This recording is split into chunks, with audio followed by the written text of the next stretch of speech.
Welcome back, everybody. Today I'm going to teach you how to convert a PDF to Excel using Adobe Acrobat Pro. This is incredibly useful when you need to extract data from PDF documents and work with them in spreadsheet format for analysis or reporting. Let's walk through the process step by step. First, open Adobe Acrobat on your computer and log in with your credentials. Once you're logged in, you'll be taken to the main interface where you can access all your files and tools.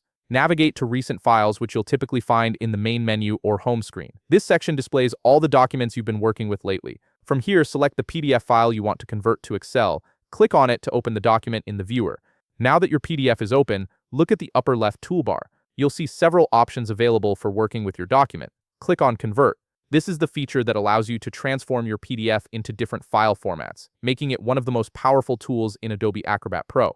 After clicking Convert, a panel will appear on the left side of your screen showing various conversion options. From this left panel, click on Microsoft Excel. This tells Acrobat that you want to convert your document specifically into an Excel format, which is perfect for working with tables, data, and numbers. Next, you'll see an option that says Convert to XLSX. Click on it.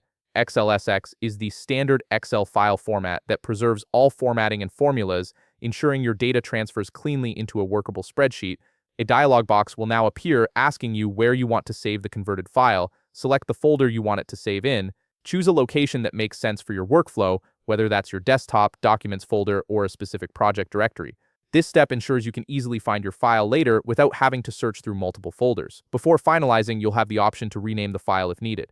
If you want to give it a more descriptive name than the original PDF, now's the time to do that. Once you're satisfied with the file name and location, click Save. Now, you'll need to wait for a few seconds while Adobe processes the conversion. The software is analyzing your PDF structure, extracting tables and data, and formatting everything into Excel's spreadsheet format. Once the conversion is complete, it will automatically open the file, allowing you to immediately review the results and start working with your data. And there you have it. You've successfully converted your PDF into an Excel file using Adobe Acrobat Pro. If you found this video helpful, please leave a like, subscribe, and see you in the next video.